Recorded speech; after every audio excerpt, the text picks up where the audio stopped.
This is the first episode of our brand new show, Rod-ica Redlined. I'm John. And I'm Michaela, and today we'll be taking our 2010 Dodge Challenger down to Rick at Tap Performance for a custom dyno tune.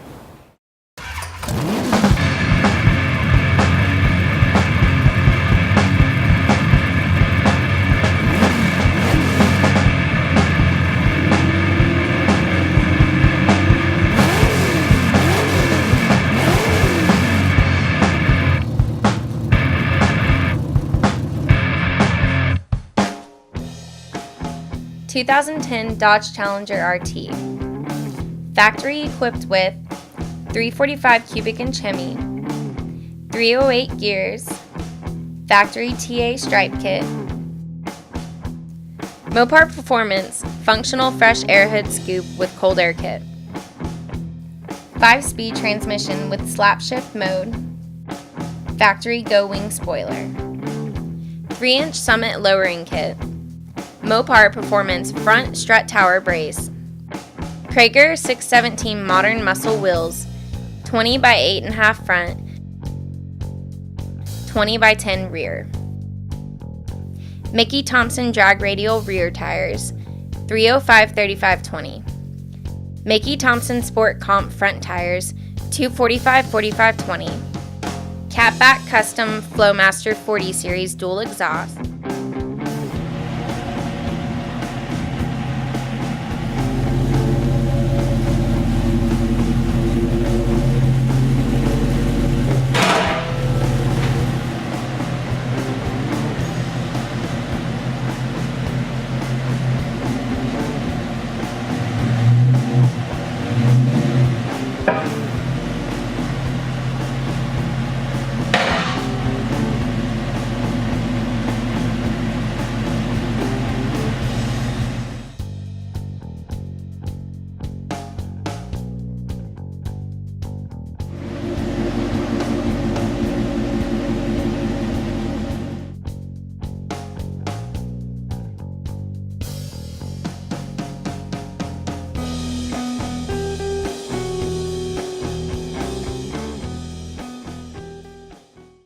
All right, so what I did today is I brought in this bone stock 10 Challenger, and I get it. It's 8 years old. It's slower than shit compared to everything else that's out there right now. What I really want to do is start adding some mods to this. I don't want to get ridiculous. I'm not going to put twin turbos on it and a supercharger and all that, but I want to get the most out of the 5.7 that's in it.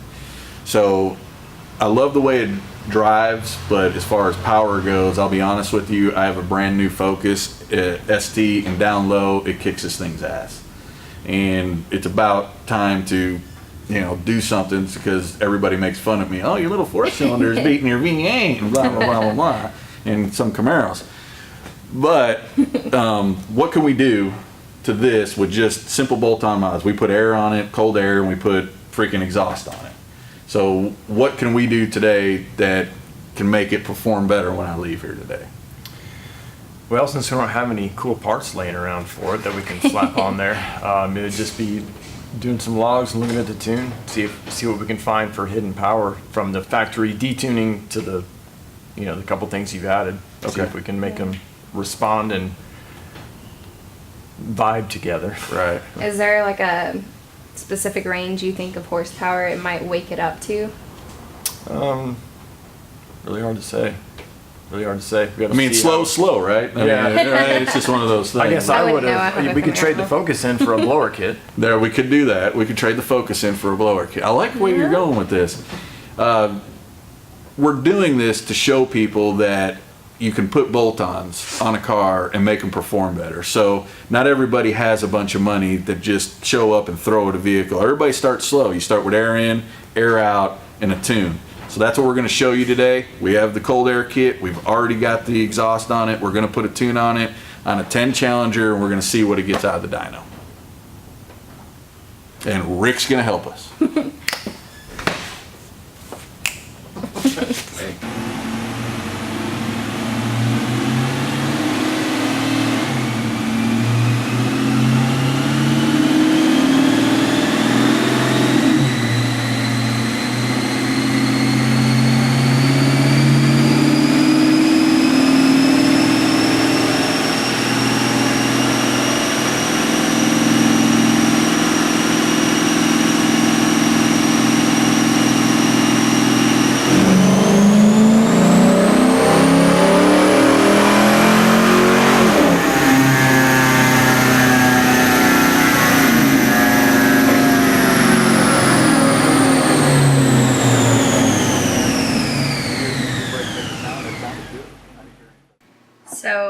our stock numbers for the car, what it just ran? Yes, ma'am. Did a power pull, laid down 333.9 horsepower max torque 368.9, and that's with no weather correction. Gotcha. That is today's weather. Right. A lot of times on the internet, you'll see guys will have a weather corrected number, and the weather corrected number would be 339.7 horsepower, Oh, wow. max torque of 375.3. I usually give customers both ways, But so you they want can a true compare. number, yeah. Yeah, today's number and our weather would be this here, the 333.9. So what you're saying is in Texas, you could be 20 plus, 20 minus pretty much with the weather? Yeah, the way the weather is, Yeah. it could swing quite a bit.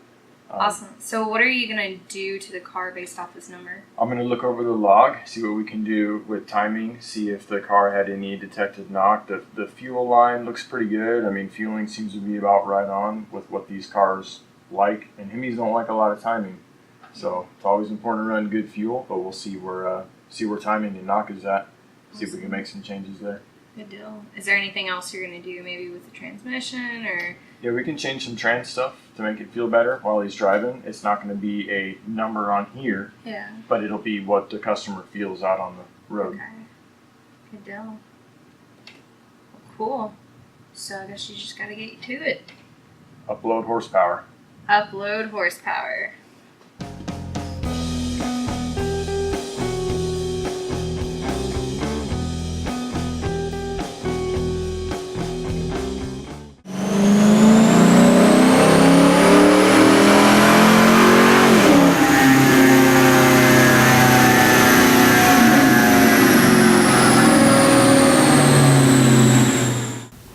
Alright, Rick, so we saw a 10 horsepower gain on the max power. Max torque made a substantial amount of gains. Yeah, this car did very well. Responded to the slight tuning effort, the upload of horsepower. I mean, torque is more important.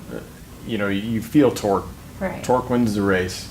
Horsepower is to brag about. So, Right. you know, 10 horse, could be better, could be worse, right? The average, though, across the pole of this car, I mean, from 2,500 to 5,500 RPM, average torque picking up from 332 to 355. Yeah. That's going to help win a race. Oh, definitely. Definitely. Now, this is a 5.7 Hemi. How far off is it from somebody who owns a stock 6.1 or stock 6.4? Well, good question. This being the no corrected number as far Right. as weather, his weather corrected number is actually a little bit higher at 350.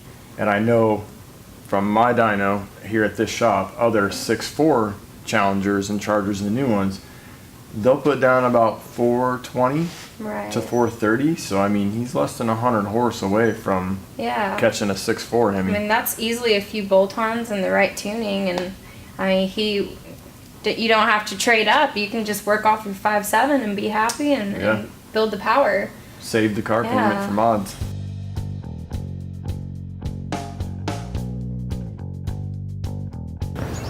Wow, that was slow.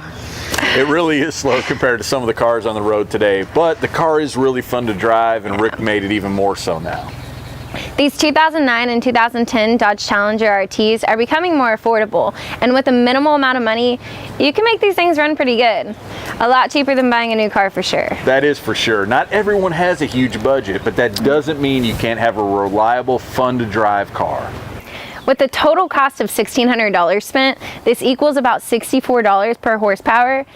I do think we can get a lot more out of this car. So I'm thinking throttle body upgrade, long tube headers, high flow cats, intake, and let's throw in a cam, maybe, and really find out what our 5.7 Hemi's potential is. Well, I'm sure we will be testing these upgrades on future episodes, so you guys keep watching. And please check out our social media pages to comment or ask questions. Now my question is, what would a stock car do with no bolt-ons, like a baseline car, no upgrades, and just a stock tune? I think that's the biggest bang for the buck at this point. For sure. Well, maybe you'll see it on one of the next Rod-ica Redlined episodes. Stay tuned. Thanks for watching.